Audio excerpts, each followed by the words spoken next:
I work at a gas station in rural Pennsylvania. It's a boring job, but it's pretty easy and it pays all right. A few weeks ago, this new guy started. I'll call him Jeremy. Jeremy's weird. He's about 25 or 26, and he hardly speaks. But he's got the creepiest laugh I've ever heard.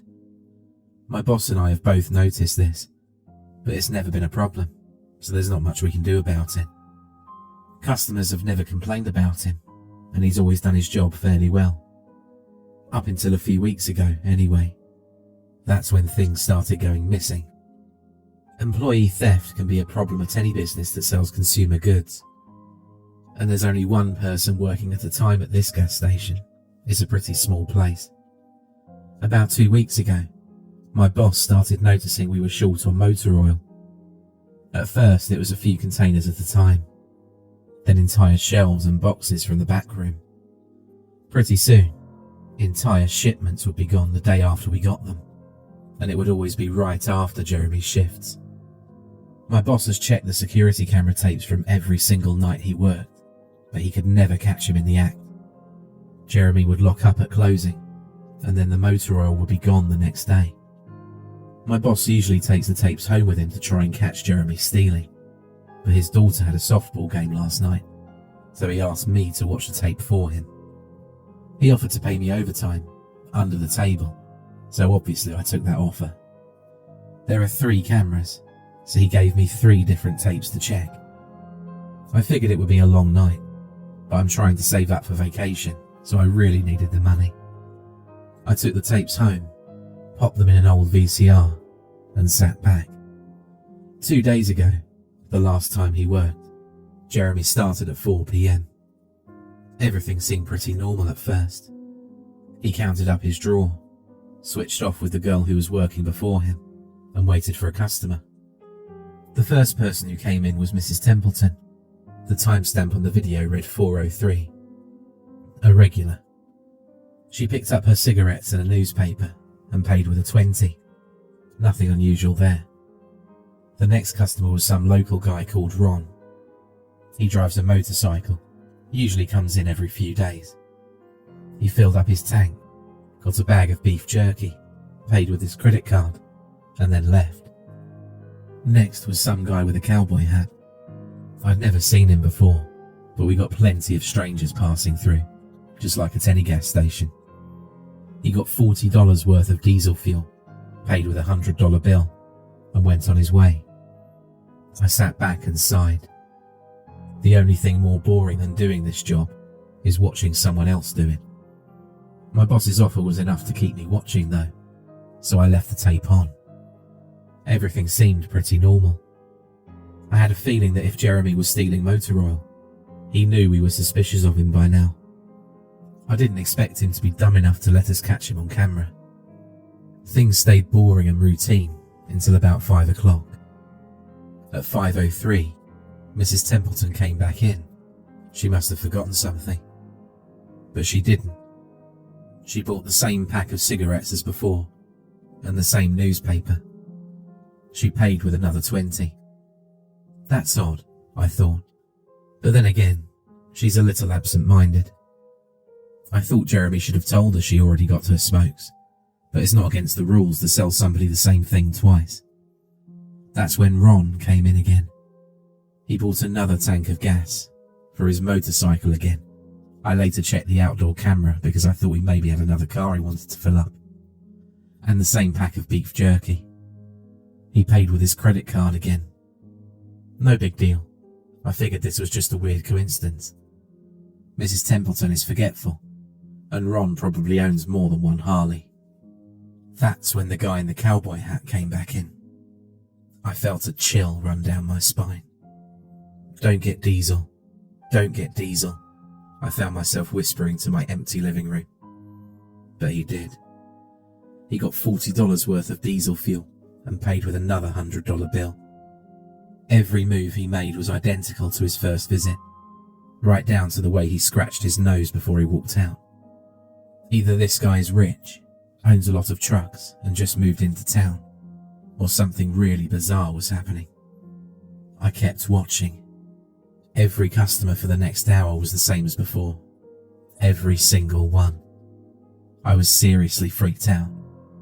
And then at 6:03, Mrs. Templeton walked back in. She bought her cigarettes and newspaper and paid with a 20 again. I thought I was going to lose it. I only watched another half hour before I started fast forwarding through the rest. It was all the same. Every customer would come in at the exact same times, exactly 1 hour apart. Now I know what you're thinking. That sneaky weirdo Jeremy had messed with the tapes. He'd run a loop of his first hour of business over and over. That wasn't the case. There are windows around the cash register area that the camera covers, and I watched the sunlight fade as time ran on. Jeremy's routine didn't loop over. He swept, mopped, restocked, and did all of his duties exactly how you would expect.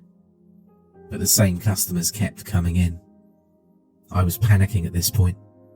Something was seriously wrong with what I was seeing, and I had no explanation for it. I skipped ahead to when he locked up and walked out to his car.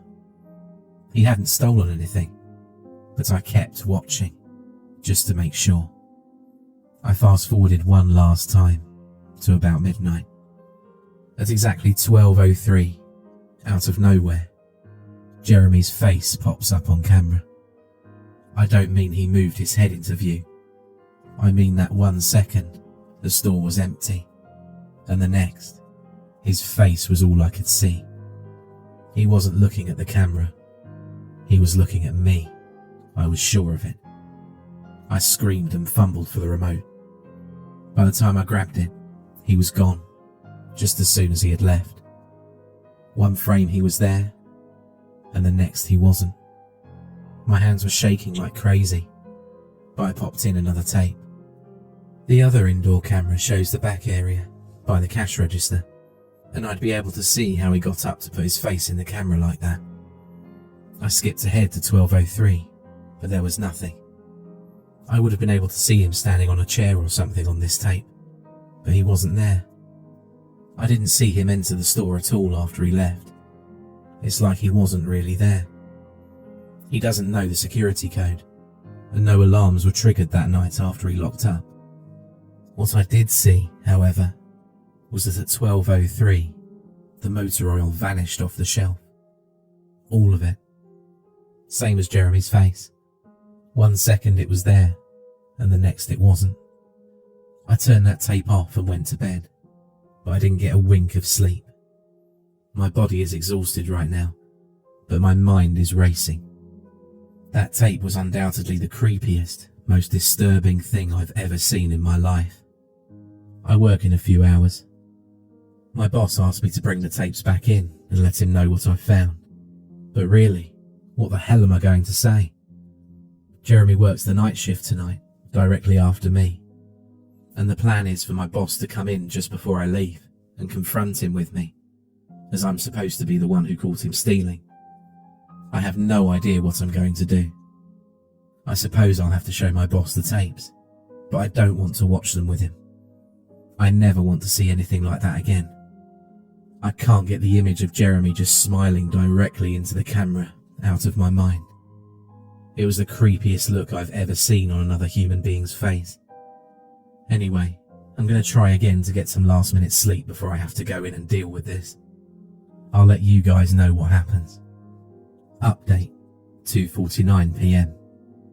My boss just finished watching the last of the tapes. I told him what to expect, but you really can't prepare someone for something like that. He's scared to death. I still am too. And Jeremy's due to come in at 4. We've got a little over an hour to get our act together, but neither one of us knows what to say to him. Is he just a screwed up guy who likes to steal motor oil and scare the hell out of people? Or is he something else? I don't know if this is crazy, but does anyone think he could have anything to do with the time loop? My boss said he never noticed anything like that in the other tapes, but the way he popped up in this one made me think he knew I would be watching. It's like he wanted me to see what he could do, like he was showing off or something. The way he smiled into the camera was like a little kid showing you a sandcastle they just built or something. I I don't know, I probably sound crazy. I sure feel the part. I'm going to talk to my boss some more. We have to calm ourselves down and figure out how to handle this. I'll update again tonight, but I've got a really bad feeling about how this is going to play out. Update, 4:33 PM. No sign of Jeremy. Tried calling him, but his phone has been disconnected. We're calling the police.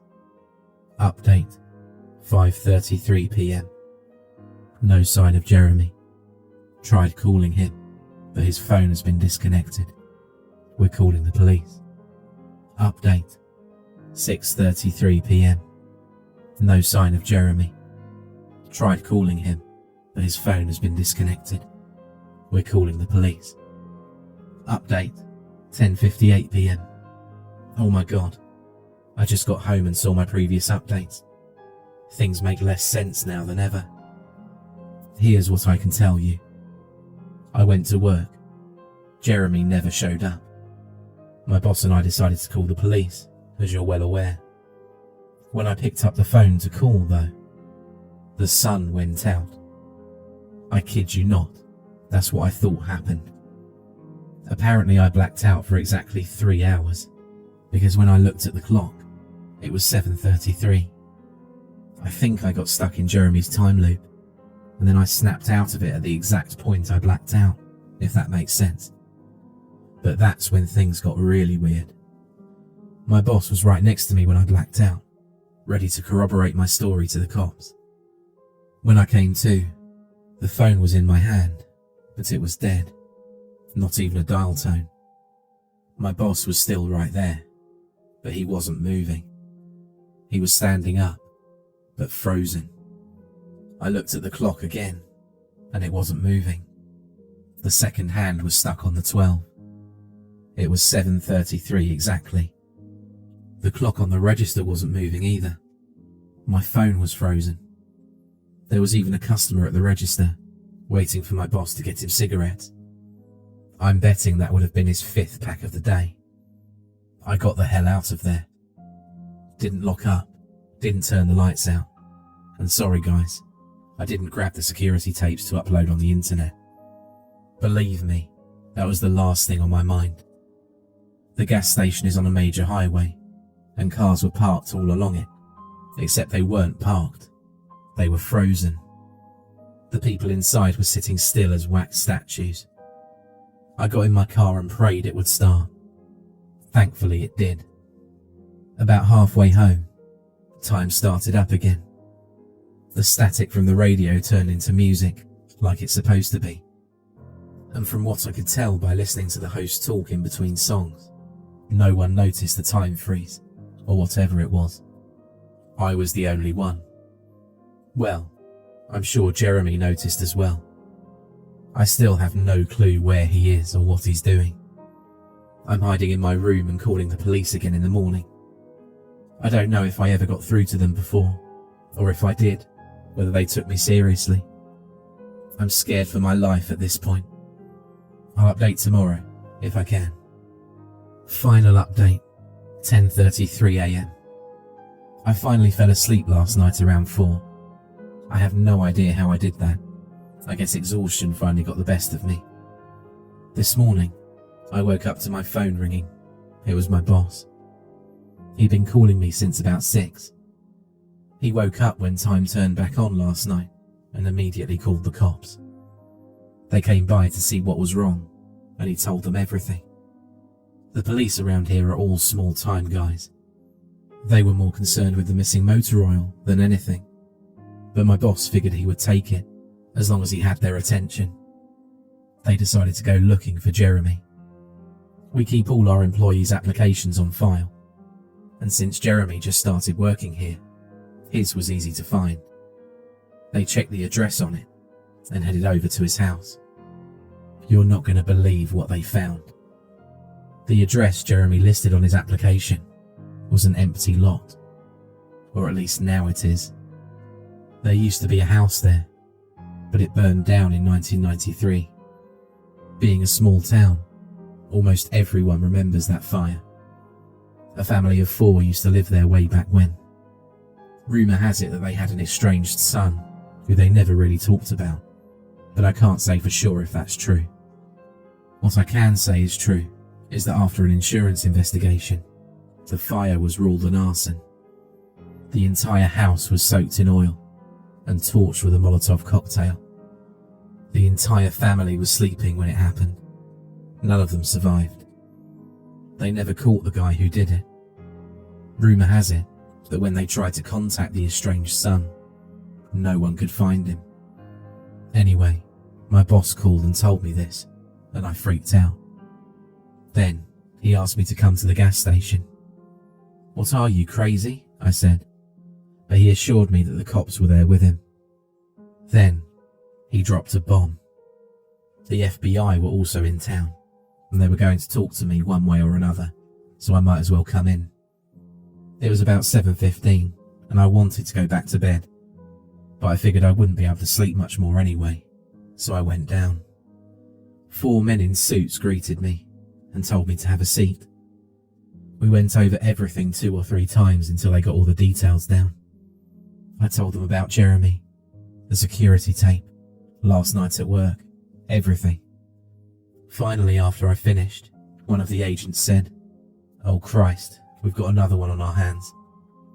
Then they made me sign a bunch of papers saying I wouldn't tell anyone, so I can't say much more. I might be breaking the law just by saying this. So now I'm home.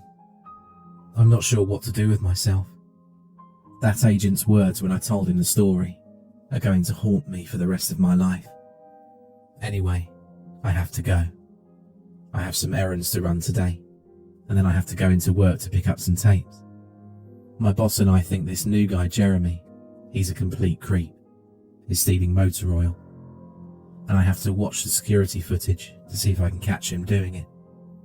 I've got better things to do, and my boss is paying me overtime, under the table, and I'm trying to save up for vacation so I could really use the money.